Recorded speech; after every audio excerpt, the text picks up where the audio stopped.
Morning बच्चों। हम लोग विज्ञान में जीव जनन कैसे करते हैं पाठ पढ़ रहे थे।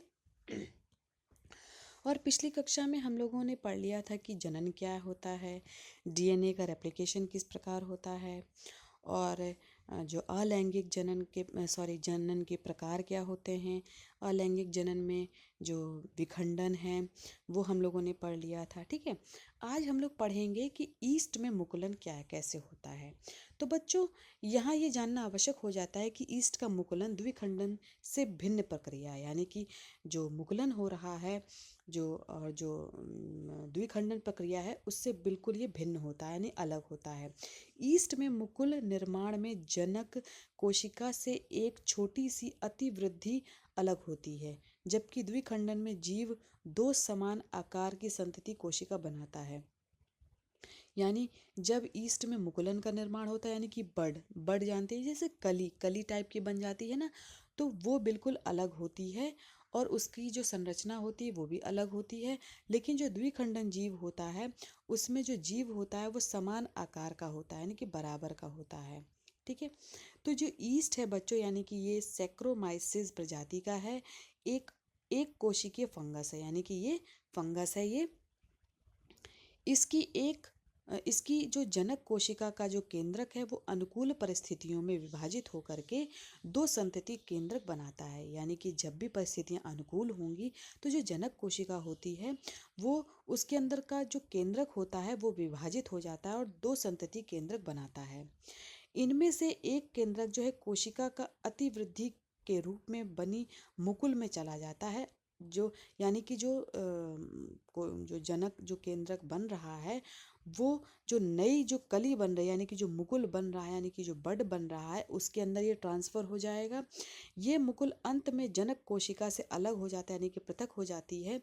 एक जनक कोशिका पर एक श्रृंखला के रूप में अनेक मुकुल का निर्माण हो सकता है, यानी कि चेन के टाइप में, जैसे मोती का जो माला होती है उसी तरीके से जो मुकुल की जो चेन होती है वो एक के ऊपर एक बन सकती है। श्रृंखला के रूप में ये निर्माण इनका हो सकता है।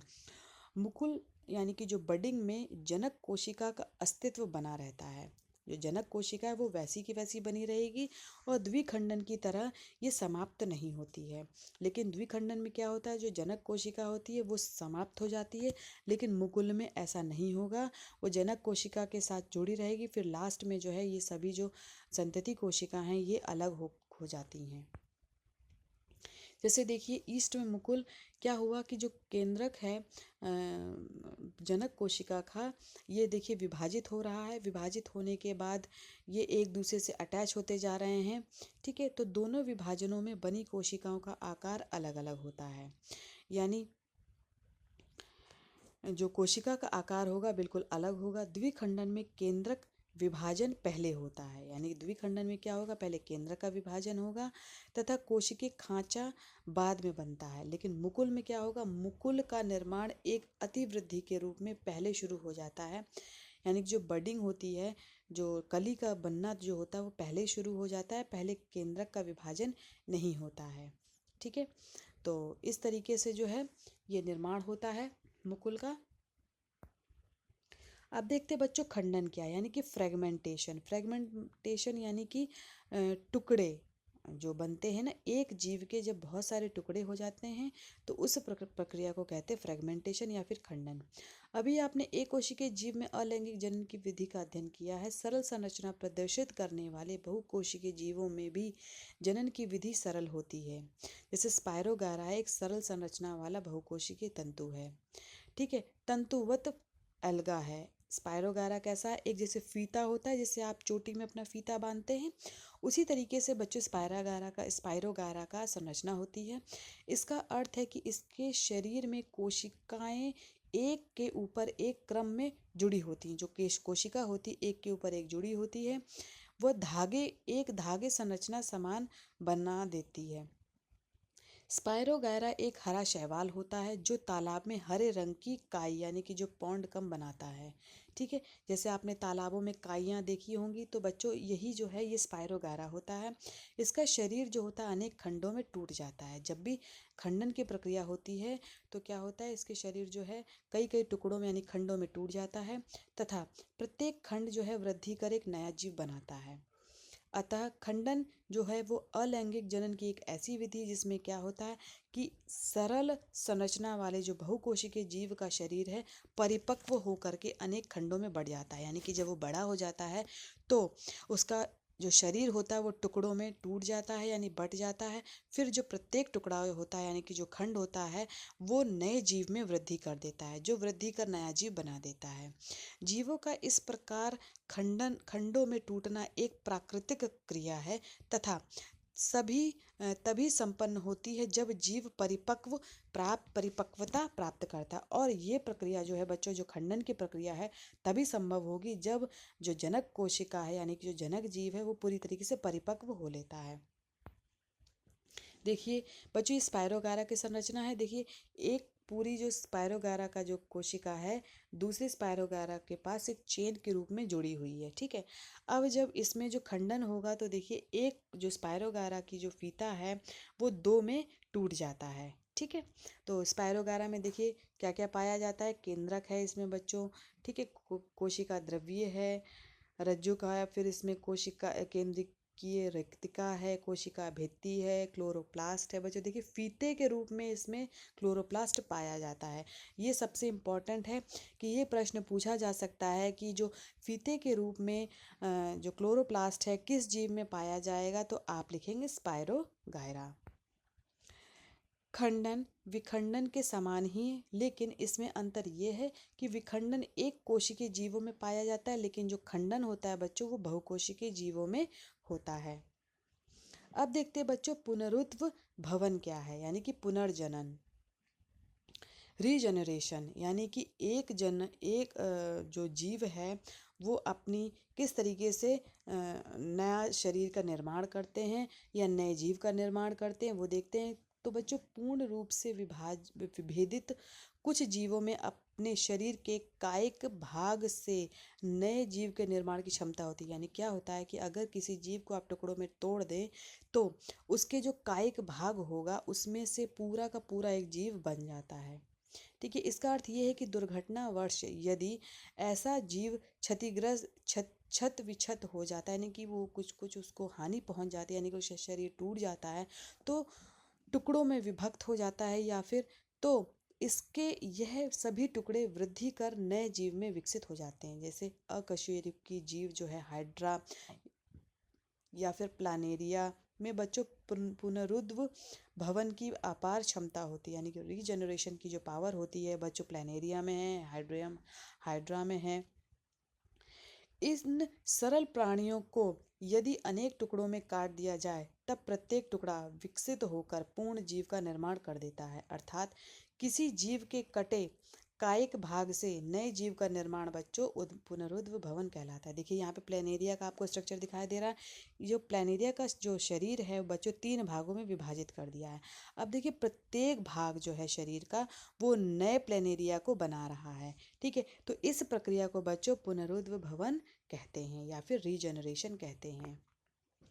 पुनरुत्व भवन की प्रक्रिया विशिष्ट कोशिकाओं द्वारा संपादित होती है, यानी कि इनकी जो कोशिकाएं होती हैं वो अलग प्रकार की होती हैं। ये विशिष्ट कोशिकाएं स्पेशलाइज्ड सेल यानी तीव्रता से गुणन कर बड़ी संख्या में कोशिकाएं बनाती हैं।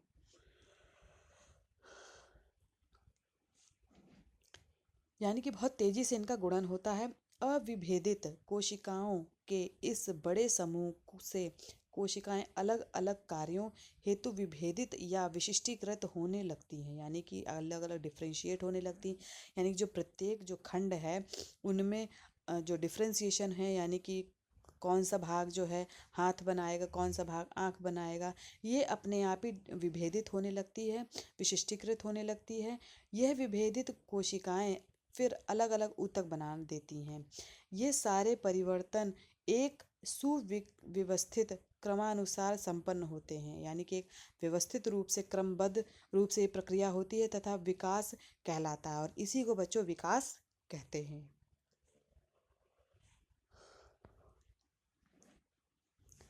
ये स्पष्ट हो जाना चाहिए कि जो पुनरुत्व भवन यानी कि रीजनरेशन को जनन का पर्याय नहीं माना जा सकता, अर्थात पुनरुत्व जन भवन जो है जनन का प्रकार नहीं है। कोई भी जंतु जनन क्षम होने के लिए शरीर के कटने पर निर्भर नहीं करेगा। पुनरुत्व भवन की क्षमता सरल शरीर अभिकल्प वाले जीवों तक ही सीमित होती है। पृष्ठवंशियों यानी कि वर्टिब्रेट जैसे विकसित जंतुओं में पुनरुत्व भवन नहीं पाया जाता है। ऐसे कुछ जंतुओं में शरीर के कुछ भागों को प्रतिस्थापित करने की क्षमता होती है, अतः खंडन एक प्राकृतिक जनन नहीं है, जबकि पुनरुत्व भवन जनन प्रक्रिया को प्राकृतिक जनन नहीं माना जा सकता। यानी कि जो खंडन है वो प्राकृतिक जनन है, लेकिन पुनरुत्व भवन एक प्राकृतिक जनन नहीं है। अब देखते हैं बच्चों मुकुलन। तो अब आपने ईस्ट में मुकुलन के बारे में अभी पढ़ा है, हमने आपको अभी बताया है पिछले टॉपिक में। ईस्ट एक कोशिकीय जीव है, ये आपको पता है, जिसमें मुकुल यानी कि जो बड होती है यानी कि जो कली होती है उसी कोशिका द्वारा बनते हैं। मुकुल अनेक बहुकोशिकीय जीवों जैसे हाइड्रा में भी अलैंगिक जनन की सामान्य विधि है। हाइड्रा एक सरल बहुकोशिकीय जंतु है। ऐसे जीव अपनी जो हाइड्रा जैसे जो जीव होते हैं अपनी पुनर्जनन यानी पुनरुत्थ भवन की क्षमता वाली कोशिकाओं अर्थात स्टेम कोशिकाओं का प्रयोग कलिका निर्माण हेतु करते हैं। कलिका यानी कि कली बनाने के लिए करते हैं। फिर हाइड्रा में इन कोशिकाओं के नियमित विभाजन के कारण शरीर के सतह के एक स्थान पर एक उभार सा आ जाता है। जब ये बहुत सारे विभाजन होगा तो कली के रूप में ये उभार के बन जाती है। यह मुकुल जो होता है बच्चों अर्थात उभार धीरे धीरे आकार में बढ़ता है तथा इसके मुक्त सिरे पर मुख व स्पर्शक विकसित हो जाते हैं यानी कि टेंटिकल्स आ जाते हैं। बाद में ये मुकुल एक जीव के रूप में जनक से अलग हो जाता है। हाइड्रा में बच्चों जो मुकुल होता है वो बहुकोशिकीय संरचना है। ईस्ट में ये केवल एक कोशिका की ही अतिवृद्धि होती है। मुकुल एक कोशिकीय व बहुकोशिकीय दोनों प्रकार के जीवों में बनते हैं। यानी कि जो मुकुल होते हैं एक कोशिकीय जीव जैसे कि जो आपका ईस्ट है उसमें बनेगा, और जो बहुकोशिकीय जीव है जैसे कि हाइड्रा है उसमें भी बनेगा। यानी कि दोनों प्रकार के जीवों में बनता है। कुछ जंतु जैसे स्पंजों में आंतरिक मुकुल बनते हैं। स्पंज जो होते हैं उनमें आंतरिक मुकुल बन रहे हैं। इन्हें बच्चों जेम्यूल कहा जाता है। क्या कहा जाता है? जेम्यूल। देखिए बच्चों हाइड्रा में मुकुल बन रहा है। एक छोटा सा उभार पहले चित्र में आपको देखने को मिल रहा है। यही चित्र जो है आगे बढ़ कर के मुकुल बना लेता है और इसी मुकुल में छोटे छोटे टेंटिकल्स यानी स्पर्शक आ जाते हैं और ये धीरे से जो है ये जनक कोशिका से अलग होकर के नए जीव के रूप में विकसित होने लगता है। अब देखते हैं बच्चों कायिक प्रवर्धन क्या है। तो बच्चों पादपों में अलैंगिक जनन की एक अनूठी विधि पाई जाती है जो कि कायिक प्रवर्धन या फिर वर्धी प्रजनन कहते हैं। अब ये देखते हैं कायिक प्रवर्धन क्या होता है या फिर वर्धी प्रजनन क्या है। वर्धी का अर्थ होता है बच्चों जब जनक जो कोशिका होती है, जनक कोशिका यानी कि स्पर्म्स या फिर ओवम उनमें पार्टिसिपेट नहीं करेंगे। यानी इसके अलावा जो है वो हमारे शरीर के किसी भी भाग से अगर वो जनन होता है तो ऐसी प्रक्रिया को बच्चों क्या कहते हैं? कायिक प्रवर्धन कहते हैं। अब देखते हैं बच्चों कि कायिक प्रवर्धन जो है वो अलैंगिक जनन का वह प्रकार है जिसमें नए पौधे का जो निर्माण होता है वो जनक पौधे के वर्धी भागों से होता है। वर्धी भाग यानी कि जैसे जड़ है, तना है या पत्ती है। ठीक है, तो इस प्रक्रिया को बच्चों वर्धी प्रजनन भी कहते हैं। इस प्रकार कायिक प्रवर्धन में पादप का कोई विशिष्ट जनन भाग शामिल नहीं होता है। यानी कि कोई भी जो पादप का जो विशिष्ट जनन भाग है वो उसमें पार्टिसिपेट नहीं करेगा। वास्तव में वर्धी प्रजनन जो है उसमें पौधे के कायिक भाग पर उपस्थित जो डोर्मेंट बर्ड होती है यानी कि जो प्रसुप्त कलिका होती है उसमें वृद्धि व विकास होता है। ये कलिकाएं पौधे के किसी भी वर्धी भाग पर उपस्थित हो सकती हैं। यानी कि ये जो कलिकाएं हैं यानी कि ये जो कली हैं इसमें किसी भी वर्धी भाग के ऊपर बन सकती हैं, जैसे कि जड़ में बन सकती है, तना में या फिर पत्ती में। तो जो कलिका है वो कलिकाधारी भाग यानी कि प्रोपेग्यूल्स कहा जाता है। क्या कहा जाता है? प्रोपेग्यूल्स कहा जाता है। अब देखते हैं बच्चों, जो पर्तन है, कलम है या कर्तन रोपण जैसी कायिक प्रवर्धन की विधियों का कृषि में व्यापक रूप से प्रयोग किया जाता है। बच्चों, कायिक प्रवर्धन में जो है बहुत सारे ऐसी विधियां हैं जो प्रयोग में ली जाती हैं, जिनको कृषि में प्रयोग करते हैं। और इसके प्रयोग से बच्चों बहुत से वैरायटीदार जो हैं आपको जो फल मिलते हैं और क्या कहते हैं सब्जियां मिलती हैं। इन जो जो विधियां हैं इनमें जो मुख्य है बच्चों, जैसे लेयरिंग हो गया, यानी पर्तन है, कलम लगाना है। कलम लगाने से तो आप लोग बहुत भली भांति परिचित, जैसे गुलाब में कलम लगा करके जो है गुलाब का पेड़ उगाया जा सकता है। अब सबसे पहले देखेंगे कि तने द्वारा कायिक प्रवर्धन कैसे होता है। तो तने में जो है, जैसे आलू है, आलू बच्चों तना का है। तो तना भूमिगत तने का एक सामान्य उदाहरण है, जिसे कंद कहा जाता है, यानी ट्यूबर कहा जाता है। इस खाद्य संग्रह करने वाले तने पर अनेक कक्षस्थ कलिकाएं होती हैं, यानी बड होती हैं। इसकी आँखों में उपस्थित होती हैं, यानी कि जैसे आपको आइज के रूप में दिखाई देते हैं आलू के ऊपर। जो कली के रूप में आपको दिखाई देता है, सॉरी, जो आँख के रूप में दिखाई देता है, उसके ऊपर बच्चों कलिकाएं होती हैं। आँख वास्तव में एक पर्व संधि यानी कि नोड है। ठीक है। अगर आलू को अनेक ऐसे भागों में काटा जाए जिसमें से प्रत्येक में आँख हो, तो प्रत्येक भाग जो है अनुकूल परिस्थितियों में वृद्धि करके एक नए पादप का निर्माण करता है। यानी कि अगर आपने आलू के टुकड़े बहुत सारे कर दिए, लेकिन उन प्रत्येक टुकड़ों में अगर वो आँख उपस्थित है, तो प्रत्येक टुकड़ा जो है एक नए पौधे के रूप में विकसित हो सकता है। कृषि में आलू के कंदों को आलू के बीज के रूप में प्रयोग किया जाता है। यानी कि अगर आप आलू की खेती करते हैं, तो ये जो प्रत्येक टुकड़ा है आलू का, जिसमें प्रत्येक आँख है, यानी जो कंद आप ले रहे हैं आलू का, वो बीज के रूप में उसको प्रयोग में ले लेते हैं। गन्ने का प्रत्येक भाग, वह भाग जिसमें एक पर्व संधि हो यानी नोड हो, एक नए पौधे को जन्म देता है। यानी कि अगर पूछा जाए आपको कि तने द्वारा कायिक प्रवर्धन के उदाहरण बताएं, तो आप गन्ना ले सकते हैं और आलू भी लिख सकते हैं। मनी प्लांट के पौधों में भी तने का वह भाग जिसमें पर्व संधि है, नया पौधा बन जाता है। पर्व संधि तने का वह भाग होता है जहाँ से पत्ती निकलती है। इसी भाग पर कलिका भी उपस्थित होती है। बच्चों, अन्य उदाहरण है जैसे अदरक है, घास है, केला। ये सभी जो बच्चों तने की सहायता से ही कायिक प्रवर्धन करते हैं। तो आपके उदाहरण हो गए जो तने के द्वारा कायिक प्रवर्धन में, एक तो आलू हो गया आपका, एक गन्ना हो गया, अदरक, घास, केला और मनी प्लांट भी आप लिख सकते हैं। अब देखते बच्चों कि पत्तियों द्वारा कायिक प्रवर्धन क्या होता है। तो मांसल पत्तियों वाले कुछ भागों में कायिक प्रवर्धन पत्ती की सहायता से होता है। एग्जाम्पल है जैसे बच्चों ब्रायोफाइलम। तो ब्रायोफाइलम इसका एक सामान्य उदाहरण है। ब्रायोफाइलम की जो मोटी पत्ती के किनारे पर कलिकाएं होती हैं, पत्ती के गिरने पर जब वह नम मृदा के संपर्क में आती है, यानी कि जब वो सही मृदा यानी कि जिसमें नमी हो उसके संपर्क में आएंगी, तब उससे नीचे की ओर जड़ों का तथा ऊपर की ओर प्ररोह का बनना प्रारंभ हो जाता है। इस प्रकार एक पत्ती से ब्रायोफिलम के अनेक पौधे विकसित होते हैं, यानी कि बहुत सारे पौधे जो हैं वो बन सकते हैं। अब देखते हैं बच्चों जड़ द्वारा कायिक प्रवर्धन कैसे होता है। तो जड़ों के द्वारा जो कायिक प्रवर्धन होगा वो शकरकंद में होगा, डहेलिया में होगा, सतावर में होगा। सतावर को बच्चों एस्पैरागस भी कहते हैं। इन सभी में बच्चों जड़ों के द्वारा वर्धी प्रजनन होता है। देखिए, पहला एग्जाम्पल है शकरकंद की कंदिल मूल का। इसमें क्या होता है, इसमें भी जड़ों द्वारा कायिक प्रवर्धन हो रहा है। दूसरा है बच्चों डहेलिया में, जो डहेलिया की कंदिल गुच्छ मूल है, इसमें क्या होगा, इसमें भी जड़ द्वारा कायिक प्रवर्धन होता है।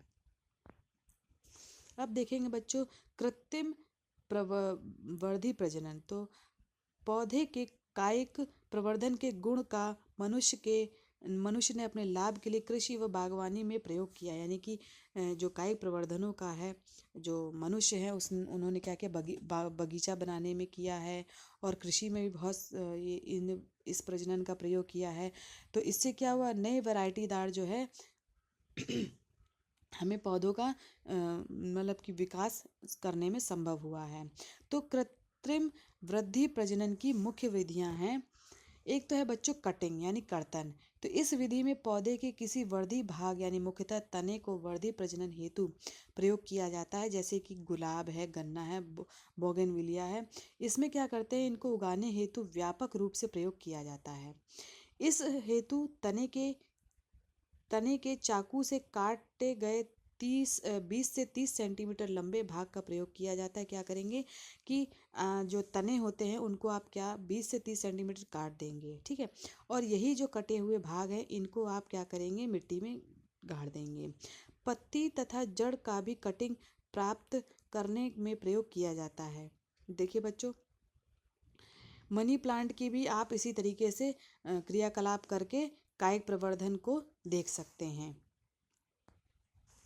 अब बच्चों देखते हैं लेयरिंग क्या है। तो इस विधि में पौधे की किसी जुड़ी जुड़ी हुई अर्थात जिसे पौधे से अलग ना किया जाए शाखा में ही जड़ें उत्पन्न कराई जाएं। इस हेतु पौधे की एक नीची नर्म लचकदार शाखा से पत्तियां हटाकर उसके बीच के भाग को नम मिट्टी से दबा दिया जाता है। इस शाखा का शीर्ष मृदा से बाहर रहता है।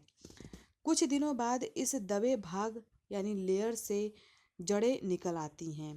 इसे जनक पौधे से अलग करने पर एक नए पौधे के रूप में विकसित हो जाता है, जैसे चमेली है। अगर वायवीय शाखा के चारों ओर मिट्टी लगाकर उसमें जड़ें विकसित की जाएं, तब ये विधि गूटी लगाना या एयर लेयरिंग कहलाती है, जैसे अनार, लीची या चमेली। ठीक है, क्या करते हैं बच्चों, इस विधि में आपने जो पौधे से जो जुड़ी हुई जो शाखा होती है उसमें शाखा में जो जड़ें होती हैं उससे उत्पन्न ये कराई जाती है। इसके लिए क्या करते हैं कि जो पौधे की एक जो लचकदार जो शाखा होती है उसको मिट्टी में दबा दिया जाता है, ठीक है। अब उसी मिट्टी से क्या होता है, नए पौधे का जन्म होता है, ठीक। तो इस प्रोसेस को या फिर इस प्रक्रिया को क्या बोलते हैं बच्चों, लेयरिंग कहते हैं। ये आपको अनार में भी देखने को मिलेगा, लीची में भी और चमेली में भी। देखिए इसमें भी देखिए क्या कर रहे हैं, एक लचीलीदार जो शाखा है उसको ले लिया और उसको ज़मीन में मतलब कि दबा दिया। दबाने के बाद क्या हुआ कि जो दबा हुआ भाग जो है, लेकिन जब वो जो भाग जो दबाएंगे उसमें सब पत्तियां हटा देंगे। उसके बाद उनमें से देखिए जड़ें निकल के आ रही हैं। अब इससे जो है नया पौधा जो है वो जन्म ले रहा है, ठीक है। अब देखते हैं बच्चों रोपण क्या है। तो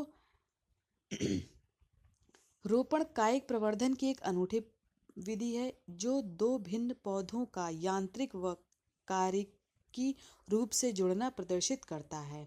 जैसे नींबू, आम, सेब, संतरा में ये सामान्य वर्धी प्रजनन विधि है। इस हेतु एक सुविकसित जड़ तंत्र वाले प्रतिरोधी पादप को स्कंद या स्टॉक के रूप में चुना जाता है। यानी क्या करेंगे, इसमें दो भाग लिए जाते हैं जिसे स्टॉक कहते हैं और तथा सियान कहते हैं, ठीक है। किसी उच्च गुण वाले उसी प्रजाति के पौधे के तने या कलिका को स्टॉक के रूप में रोपित कर बांध दिया जाता है। यानी जो स्टॉक होता है बच्चों वो उच्च गुणवत्ता वाले प्रजाति के पौधे से लिया जाता है तथा ऊपर बांधा गया जो उच्च गुणवत्ता वाला जो पादप है वो सियान कहलाता है। यह दोनों भाग आपस में जुड़ करके एक उच्च गुणवत्ता वाले पादप के रूप में उगते हैं। अब क्या होगा कि रोपण में दो वांछित गुणों वाले पौधों को यांत्रिक रूप से जोड़ने की विधि की जाती है और इसी को बच्चों क्या कहते हैं, रोपण कहते हैं। उच्च गुणवत्ता के ऐसे पौधे जिनका मूल तंत्र दुर्बल होता है, यह विधि विशेष उपयोगी होती है, ठीक है। इस विधि द्वारा ऐसे पौधे भी तैयार किए जा सकते हैं जो दो या अधिक किस्मों के फूल या फल उत्पन्न करते हैं। जिनके अंदर आप दो तरीके का अगर फल उत्पन्न करना चाहें या फूल उत्पन्न करना चाहें तो इस विधि का प्रयोग कर सकते हैं। देखिए बच्चों, यहाँ पे नीचे वाले हिस्से को स्टाक कहा जा रहा है तथा ऊपर वाले हिस्से को सियान कहा जा रहा है। अब इन दोनों को जो है आपस में जोड़ करके बांध दिया जाता है, फिर उसके बाद इनमें से नए पौधे का निर्माण होता है। अब देखेंगे बच्चों की कायिक प्रवर्धन का महत्व क्या है। तो कायिक प्रवर्धन में जो जनक के वांछित लक्षण यथावत बने रहते हैं। जो आप जो कायिक प्रवर्धन होता है, इस प्रक्रिया में जो जनक के जो गुण होते हैं वो वैसे के वैसे ही बने रहेंगे उसकी संतति में। संतति आनुवंशिक रूप से समान होती है। इस विधि द्वारा उत्पन्न पौधों में पुष्प या फल जल्दी आते हैं, यानी बहुत जल्दी जल्दी इनका विकास होता है। ये किफ़ायती भी होते हैं। ऐसे पौधे जिनमें लैंगिक प्रजनन की क्षमता किन्हीं कारणों से समाप्त हो जाती है, जैसे केला, गुलाब, चमेली आदि, तो आप इस विधि से आसानी से इनको उगा सकते हैं। कुछ पौधे जैसे घास में अंकुरणशील बीज नहीं बनते, यानी कि अंकुरण नहीं होता है इनमें। ऐसे पौधों को वर्धी प्रजनन के द्वारा आप उगा सकते हैं। उत्पाद की गुणवत्ता एक समान होती है, यानी कि जो भी संतति कोशिका बन रही है उसमें जो उत्पादन की जो क्षमता होती है वो बराबर होती है, यानी यूनिफॉर्म होती है। अब देखते हैं बच्चों की वर्धी प्रजनन की खामियां क्या हैं, यानी कि कौन कौन सी दिक्कतें या कठिनाइयां होती हैं, या फिर कौन कौन सी डीमेरिट्स हैं वर्धी प्रजनन के। तो वर्धी प्रजनन से प्राप्त जो संतति है उनमें विभिन्नता का अभाव होता है, यानी कि उनमें एक समानता नहीं होती है, सॉरी, एक समानता होती है, भिन्नता नहीं होती है। ये जैव विकास में सहायक नहीं है। और जैव विकास के लिए बच्चों विभिन्नता बहुत जरूरी है, जो कि ये बिल्कुल भी मतलब सही नहीं है वर्धी प्रजनन जैव विकास के लिए। वर्धी प्रजनन में पौधे बहुत पास पास उग जाते हैं, जिससे अनावश्यक प्रतिस्पर्धा बढ़ जाती है। और जब वर्धी प्रजनन होगा तो इससे क्या होगा कि जो संतति कोशिकाएं हैं वो बहुत बहुत पास पास उगेंगी, और इससे उनके बीच में जो कंपटीशन है वो बढ़ जाएगा, जगह के लिए, न्यूट्रिशन के लिए, हवा के लिए, पानी के लिए। वर्धी भागों का लंबे समय तक संग्रह करना मुश्किल होता है, और जो जो भी वर्दी जो भाग होते हैं उनको एक तय मतलब कि रखना जो है बहुत ज़्यादा मुश्किल का काम हो जाता है। तो ये तो था बच्चों वर्धी प्रजनन की खामियां। धन्यवाद बच्चों आज की कक्षा के लिए।